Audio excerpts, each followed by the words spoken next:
क्या न्याय का मतलब हमेशा किसी एक की हार और दूसरे की जीत होता है? हाँ, मतलब एकदम वो ब्लैक एंड व्हाइट वाली अप्रोच। राइट। जब हम विवाद या डिस्प्यूट शब्द सुनते हैं ना, तो दिमाग में तुरंत क्या आता है? एक कोर्टरूम, हथौड़ा पीटते जज और वकीलों की तीखी बहस। बिल्कुल। और एक ऐसा तनावपूर्ण माहौल जहाँ सिर्फ एक ही पक्ष जीतेगा। तो हमारी पूरी लीगल व्यवस्था इसी एडवर्सेरियल सिस्टम पर टिकी हुई लगती है। हाँ, एक थका देने वाली लंबी लड़ाई जहाँ सारा फोकस बस इस बात पर होता है कि कौन सही है और कौन गलत। लेकिन आज के हमारे इस विस्तृत विश्लेषण के जो दस्तावेज हैं, वो विवाद समाधान यानी डिस्प्यूट रेजोल्यूशन का एक बिल्कुल ही अलग नजरिया पेश करते हैं। एकदम अलग। आज का हमारा मिशन मीडिएशन यानी मध्यस्थता की अवधारणा, इसकी पूरी प्रक्रिया और इसके अनगिनत लाभों का लाइन बाय लाइन और गहराई से विश्लेषण करना है। हाँ, और हम देखेंगे कि कैसे ये दस्तावेज हमें बताते हैं कि न्याय का मतलब हमेशा लड़ना नहीं होता। ठीक है, आइए इसे थोड़ा विस्तार से समझते हैं। दस्तावेज के चैप्टर 3 की पहली ही लाइन इस पूरी प्रक्रिया का मूल सार सामने रख देती है। तो क्या लिखा है उसमें? मैं इसे ठीक वैसे ही पढ़ना चाहूंगा जैसा टेक्स्ट में लिखा है। टेक्स्ट कहता है, mediation is a voluntary, party-centered and structured negotiation process where a neutral third party assists the parties in amicably resolving their dispute by using specialized communication and negotiation techniques. ये एक बहुत ही powerful और मैं कहूँगी exhaustive definition है। बिल्कुल। इसमें इस्तेमाल किया गया हर एक शब्द ना अपने आप में एक पूरा कॉन्सेप्ट है। अगर इसे एक एनालॉजी से समझा जाए तो ये कुछ एक रोड ट्रिप पर जाने जैसा है। Road trip? हाँ, मतलब मान लीजिए कोई व्यक्ति गाड़ी चला रहा है और जो मध्यस्थ है यानी मीडिएटर, वो केवल एक जीपीएस की तरह है। अच्छा। वो सिर्फ रास्ता दिखा सकता है या ट्रैफिक जैम और गड्ढों से बचने की सलाह दे सकता है, लेकिन स्टीयरिंग व्हील, एक्सेलरेटर और ब्रेक्स पूरी तरह से गाड़ी चलाने वाले के हाथ में ही होते हैं। मंजिल क्या होगी, ये पार्टीज ही तय करती हैं। बिल्कुल। बहुत ही सटीक उदाहरण है। और इसी एनालॉजी से हमारा अगला सबसे महत्वपूर्ण सिद्धांत निकल कर आता है, जिसे हम डॉक्ट्रिन ऑफ सेल्फ डिटर्मिनेशन कहते हैं। राइट। पैराग्राफ 1.1 और 1.2 इसी पर जोर देते हैं। हाँ, दस्तावेज स्पष्ट रूप से कहता है, in mediation the parties retain the right to decide for themselves whether to settle a dispute and the terms of any settlement. यानी सेटलमेंट करना है या नहीं, ये पूरी तरह से उनका फैसला है। हाँ, और किन शर्तों पर करना है ये भी। कोई भी बाहरी व्यक्ति उन पर कुछ थोप नहीं सकता। सुनने में ये बहुत अच्छा लगता है, लेकिन मैं यहाँ थोड़ा पुशबैक देना चाहूंगा। हाँ, बताइए। क्या असल जिंदगी में ये इतना आसान है? मतलब जब दो लोगों के बीच कड़वाहट एकदम चरम पर हो, सालों से दुश्मनी चल रही हो, तो क्या वे सचमुच खुद से कोई फैसला ले पाते हैं? ये एक बहुत ही वाजिब सवाल है। या उन्हें अंततः एक जज की ही जरूरत पड़ती है जो उन पर कोई फैसला थोप सके। देखिए, इसीलिए ये प्रक्रिया इतनी खास है, क्योंकि ये पार्टियों को फंसाकर नहीं रखती। अच्छा। दस्तावेज पैराग्राफ 1.2 में आगे कहता है, even if the court has referred the case for the mediation or if mediation is required under a contract or a statute, the decision to settle and the terms of settlement always rest with the parties. तो court के कहने पर भी control parties का ही रहता है। बिल्कुल। और सबसे बड़ी बात जो आपके सवाल का जवाब देती है वो ये है कि any party may withdraw from the mediation proceedings at any stage before its termination and without assigning any reason. बिना कोई कारण बताए। हाँ, ये विड्रॉल का अधिकारी इस सेल्फ डिटर्मिनेशन को प्रैक्टिकल बनाता है। मतलब अगर किसी को लगता है कि बात नहीं बन रही है, तो वो बिना कोई कारण बताए किसी भी पल उस कमरे से बाहर निकल सकता है। एकदम सही। ये तो वाकई बहुत लिबरेटिंग है। दबाव में कोई फैसला नहीं लेना है। लेकिन पैराग्राफ 1.3 में एक शब्द का इस्तेमाल हुआ है, इनफॉर्मल। हाँ। तो क्या इसका मतलब ये है कि ये बस एक कैजुअल बातचीत है? मतलब जैसे दो लोग कॉफी शॉप में बैठ के बात कर रहे हैं और बस हो गया? नहीं, ऐसा बिल्कुल नहीं है। इसे स्ट्रक्चर्ड इनफॉर्मेलिटी कहना ज्यादा सही होगा। स्ट्रक्चर्ड इनफॉर्मेलिटी। हाँ, मैं टेक्स्ट की सटीक लाइन पढ़ती हूँ जो इस कंफ्यूजन को दूर करती है। लिखा है, though the mediation process is informal, which means that it is not governed by the rules of evidence and formal rules of procedure, it is not an extemporaneous or casual process. तो casual तो नहीं है? नहीं। आगे लिखा है, the mediation process itself is structured and formalized with clearly identifiable stages. अच्छा, यानी कोर्ट के सख्त नियम जैसे रूल्स ऑफ एविडेंस या सिविल प्रोसीजर कोड की पेचीदगियां यहाँ लागू नहीं होती। हाँ, लेकिन फिर भी इसका अपना एक स्पष्ट स्ट्रक्चर है। बिना स्ट्रक्चर के तो कोई भी विवाद सिर्फ एक चिल्ला चोट या स्क्रीमिंग मैच बनकर रह जाएगा, है ना? बिल्कुल समझ गया। और शायद यही स्ट्रक्चर उन्हें असली मुद्दों यानी अंडरलाइंग कॉजेस तक पहुंचने में मदद करता है। सही कहा। कोर्टरूम अक्सर सिर्फ लीगल फैक्ट्स पर बात करते हैं, लेकिन पैराग्राफ 1.4 और 1.5 कुछ और ही कहानी कहते हैं। हाँ, वहाँ फोकस काफी अलग होता है। मैं सटीक लाइन कोट कर रहा हूं। इसमें है, thus mediation is broadly focused on the facts, law and underlying interests of the parties such as personal, business या commercial, family, social and community interests. बिल्कुल। कोर्ट सिर्फ ये देखता है कि कॉन्ट्रैक्ट टूटा या नहीं, लेकिन मीडिएशन गहराइयों में जाता है और ये पूछता है कि कॉन्ट्रैक्ट आखिर क्यों टूटा। राइट। लाइन आगे कहती है, The goal of mediation is to find a mutually acceptable solution that adequately and legitimately satisfies the needs, desires and interests of the parties. यानी अगर दो बिजनेस पार्टनर्स के बीच कोई कमर्शियल विवाद है, तो हो सकता है कि असली वजह पैसों का लेन देन न होकर उनके बीच का बिगड़ा हुआ पर्सनल कम्युनिकेशन हो। हाँ, या कोई पुराना ईगो क्लैश हो। राइट।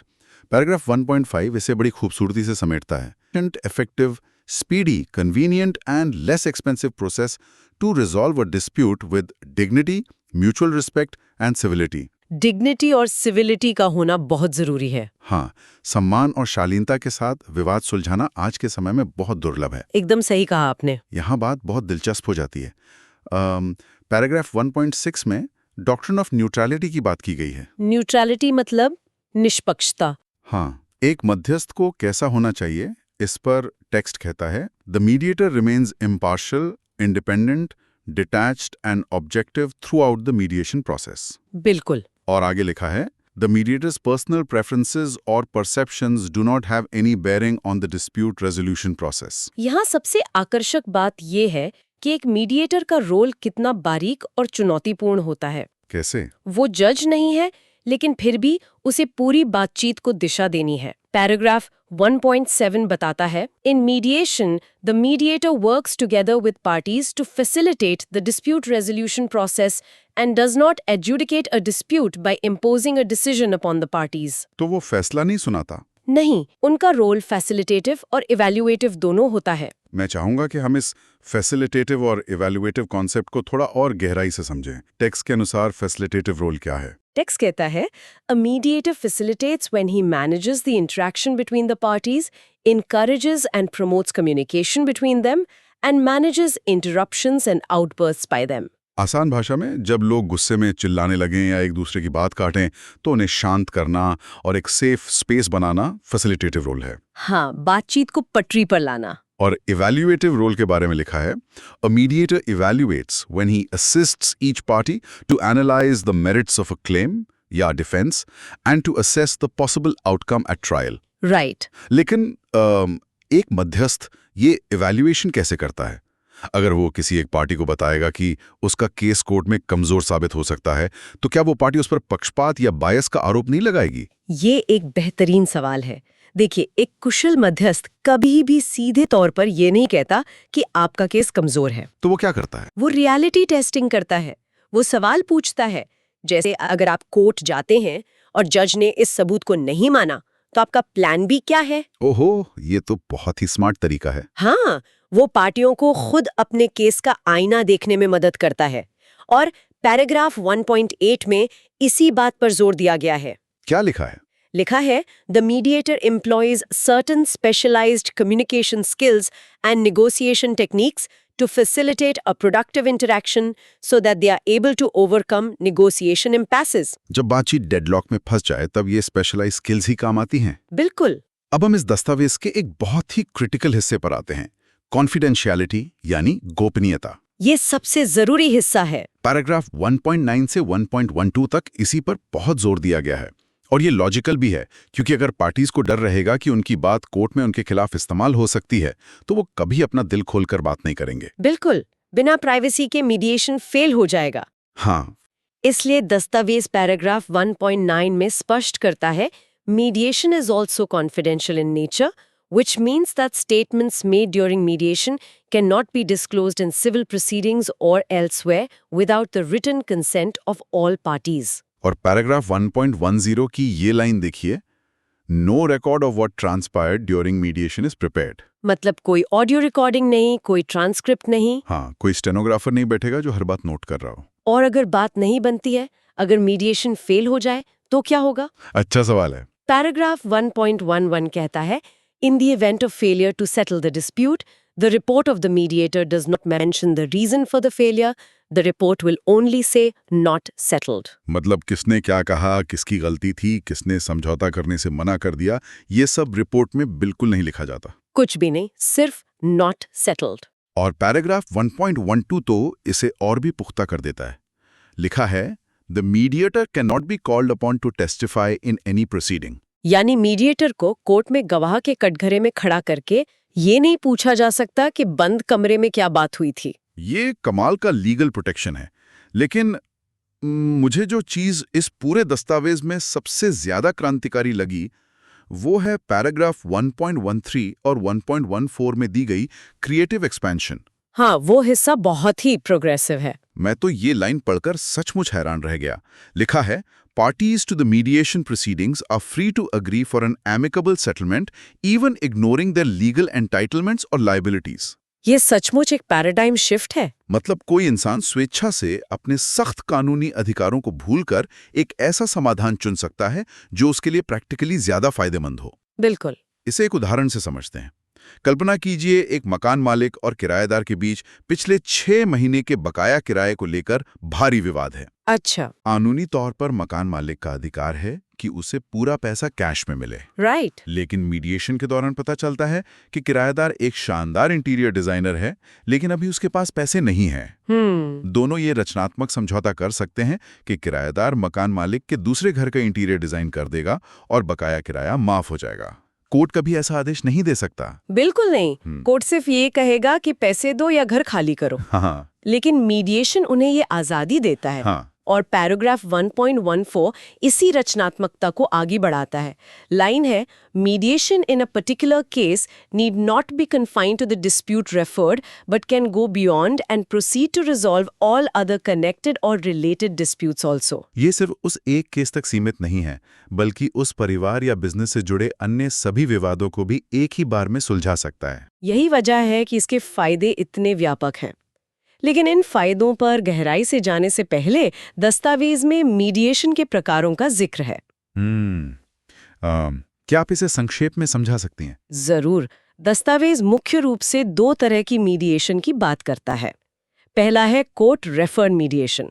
ओके। टेक्स्ट कहता है, applies to cases pending in court and which the court would refer for mediation under section 89 of the Code of Civil Procedure 1908. कानून की भाषा में इसे सेक्शन 89 कहते हैं, लेकिन आम इंसान के नजरिए से इसका सीधा मतलब यह है कि खुद अदालतें भी चाहती हैं कि लोग लंबी मुकदमेबाजी में पड़ने से पहले आपस में सुलह का ये रास्ता आजमाएं। बिल्कुल। और दूसरा है प्राइवेट मीडिएशन, जहां qualified mediators offer their services on a private fee for service basis to resolve disputes in connection with disputes pending in court and pre litigation disputes. तो इस सबका असल मतलब क्या है?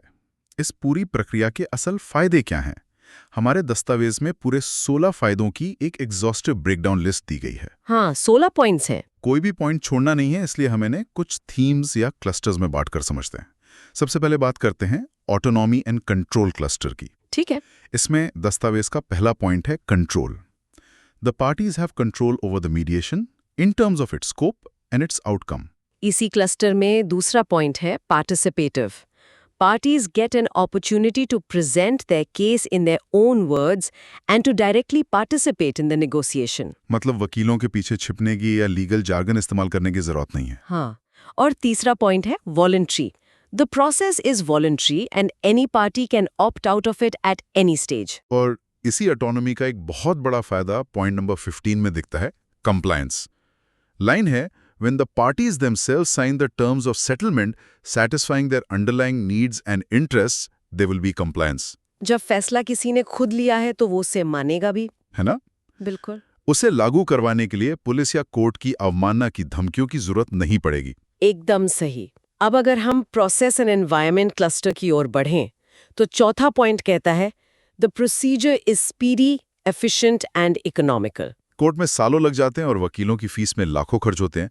यहाँ कुछ सेक्शंस में काम हो सकता है। हाँ, 5वां पॉइंट बहुत प्रैक्टिकल है। The procedure is simple and flexible. Flexible scheduling allows parties to carry on with their day to day activities. मतलब किसी को अपनी रोजमर्रा की जिंदगी या नौकरी रोककर हर रोज तारीख पर कोर्ट के चक्कर नहीं लगाने पड़ते। छठा पॉइंट भी इसी से जुड़ा है। The process is conducted in an informal, cordial and conducive environment. और नवा पॉइंट कम्युनिकेशन को हाईलाइट करता है।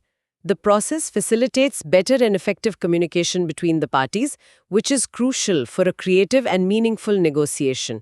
लेकिन रुकिए, 7वां पॉइंट कहता है फेयर प्रोसेस। टेक्स्ट की लाइन है, the mediator ensures that pre-existing unequal relationships, if any, between the parties do not affect the negotiation. मुझे यहाँ थोड़ा संदेह है। मान लीजिए एक तरफ एक बहुत बड़ी मल्टीनेशनल कॉरपोरेशन है और दूसरी तरफ एक आम किसान या कर्मचारी। हाँ, पावर इम्बैलेंस तो है। दोनों के बीच पावर इम्बैलेंस बहुत ज्यादा है, तो एक मध्यस्थ इस अनइक्वल रिलेशनशिप को बातचीत पर हावी होने से कैसे रोक सकता है? ये बहुत ही क्रिटिकल पॉइंट है। देखिए, एक अच्छा मध्यस्थ ग्राउंड रूल्स सेट करता है। कैसे रूल्स? वो सुनिश्चित करता है कि दोनों पक्षों को बोलने का बराबर समय मिले। अगर पावरफुल पार्टी हावी होने की कोशिश करती है तो मध्यस्थ बातचीत को रोक सकता है या सेपरेट सेशंस का इस्तेमाल कर सकता है ताकि कमजोर पक्ष बिना किसी डर के अपनी बात रख सके। ओहो, अच्छा। यही उस फेयर प्रोसेस की गारंटी है। समझ गया। 8वें पॉइंट में कॉन्फिडेंशियलिटी की बात है, जिस पर हम डिटेल में चर्चा कर ही चुके हैं कि कैसे ये प्राइवेसी सुनिश्चित करता है। राइट। अब अगर आउटकम्स एंड रिलेशनशिप्स क्लस्टर की बात करें तो 10वां पॉइंट कहता है mediation helps to maintain, improve या restore relationships between the parties. पारिवारिक विवादों या लंबी बिजनेस पार्टनरशिप्स में ये बहुत जरूरी है। हाँ। 11वां पॉइंट इसी सोच को आगे बढ़ाता है। Mediation always takes into account the long-term and underlying interests of the parties with focus on the present and the future and not on the past. Court अतीत में हुए गलत की सजा देता है, लेकिन मीडिएशन भविष्य को बेहतर बनाने पर काम करता है। बिल्कुल। और 12वां फायदा है, in mediation the focus is on resolving the dispute in a mutually beneficial settlement. कोई हारता नहीं है, दोनों जीतते हैं। ये एक विन विन सिचुएशन है। बिल्कुल। और क्रिएटिव एक्सपेंशन वाले क्लस्टर में हम 13वां पॉइंट देखते हैं, a mediation settlement often leads to the settling of related या connected cases between the parties. 14वां पॉइंट है creativity. Parties can accept creative and non-conventional remedies which satisfy their underlying and long-term interests. Out of the box switch, जैसा हमने उस मकान मालिक और किराएदार के उदाहरण में देखा। हाँ। और अंत में 16वां पॉइंट, जो फाइनैलिटी की बात करता है, mediation promotes finality. The disputes are put to rest fully and finally, as there is no scope for any appeal or revision and further litigation. और साथ ही refund of court fees is permitted as per rules. मतलब कोई appeal नहीं, किस्सा हमेशा के लिए खत्म और कोर्ट की फीस भी वापस। राइट। अगर हम इसे बड़ी तस्वीर से जोड़ें, हाँ, तो ये 16 बिंदुओं की विस्तृत लिस्ट साबित करती है कि मीडिएशन सिर्फ विवाद सुलझाने का एक टूल नहीं है। ये अपने आप में एक संपूर्ण रेजोल्यूशन इकोसिस्टम है। Resolution ecosystem? हाँ, ये इंसान के मनोविज्ञान, उसकी वास्तविक जरूरतों और उसके समय के मूल्य को गहराई से समझता है। ये बहुत ही शानदार नजरिया है, लेकिन ये पूरा इकोसिस्टम काम कैसे करता है? उसके लिए प्रोसेस समझना होगा। इसके लिए हमें दस्तावेज के चैप्टर 5 पर आना होगा, the process of mediation. Text के अनुसार ये एक स्ट्रक्चर्ड प्रक्रिया है। इसके फंक्शनल स्टेजेस क्या हैं? दस्तावेज के अनुसार mediation is a dynamic process, uses the 4 functional stages of mediation, namely 1. Introduction and opening statement, 2. Joint session, 3. Separate session, and 4. Closing. ये 4 चरण। हाँ, ये 4 चरण इस प्रक्रिया की रीढ़ है। इन चारों में से सेपरेट सेशन मुझे सबसे दिलचस्प लगता है। क्या आप इसे थोड़ा इलैबोरेट कर सकती हैं? बिल्कुल। इसे कॉकेजिंग भी कहते हैं। कई बार जॉइंट सेशन में जब दोनों पार्टियां आमने सामने बैठी होती हैं, तो ईगो की वजह से वो अपनी असली कमजोरियां या असली मांगे नहीं बताती। अच्छा, हाँ, ईगो एक बड़ा फैक्टर होता है। तब मध्यस्थ दोनों के साथ अलग-अलग प्राइवेट कमरे में बैठता है। इस सेपरेट सेशन में जो बात होती है वो दूसरी पार्टी को तब तक नहीं बताई जाती जब तक कि परमिशन ना मिले। ओके। यहीं पर असली ट्रस्ट बिल्ड होता है और विवाद की असली जड़ सामने आती है। और टेक्स्ट ये भी स्पष्ट करता है कि इन चरणों का एक फ्लो है। These functional stages are used in an informal and flexible manner so that the mediation process gains momentum. ये मोमेंटम यानी गति बहुत जरूरी है। और सबसे अहम बात, Each of the above phases reflects an essential prerequisite in the dynamics of the mediation process, which must be accomplished before moving to the next phase. यानी आप इंट्रोडक्शन और जॉइंट सेशन में एक माहौल बनाए बिना सीधे सेपरेट सेशन या क्लोजिंग पर नहीं कूद सकते। बिल्कुल, हर चरण अगले चरण के लिए एक नींव का काम करता है। एकदम सही। तो कुल मिलाकर आज के इस विस्तृत विश्लेषण ने हमें ये दिखाया कि कैसे यह दस्तावेज विवाद समाधान को एक फाइट या बैटल से निकालकर एक सहयोगात्मक प्रोजेक्ट या कोलैबोरेटिव प्रोजेक्ट में बदल देता है। हाँ, जहाँ दोनों पक्ष एक दूसरे के खिलाफ नहीं बल्कि उस समस्या के खिलाफ एक साथ मिलकर काम कर रहे हैं। ये सिर्फ कानूनी समाधान नहीं बल्कि एक मानवीय समाधान है। बिल्कुल। और यहीं पर आज के इस विश्लेषण को समाप्त करते हुए एक गहरा सवाल उठता है। हमने देखा कि कैसे इस प्रक्रिया में पार्टियां अपनी वास्तविक और अंतर्निहित जरूरतों यानी अंडरलाइंग नीड्स को पूरा करने के लिए अपने सख्त कानूनी अधिकारों को भी नजरअंदाज कर सकती हैं। हाँ। तो क्या मीडिएशन हमारे समाज में न्याय की उस पारंपरिक परिभाषा को ही बदल रही है जिसके हम आदी हो चुके हैं? क्या असली न्याय कानून की मोटी मोटी किताबों और उनके क्लॉजेज में बंद है, या फिर वो उस आपसी शांति, सहमति और भविष्य के निर्माण में है जो दो इंसान बिना किसी कोर्ट रूम के खुद तय करते हैं? इस विचार के साथ आज के लिए बस इतना ही। फिर मिलेंगे एक नई चर्चा में।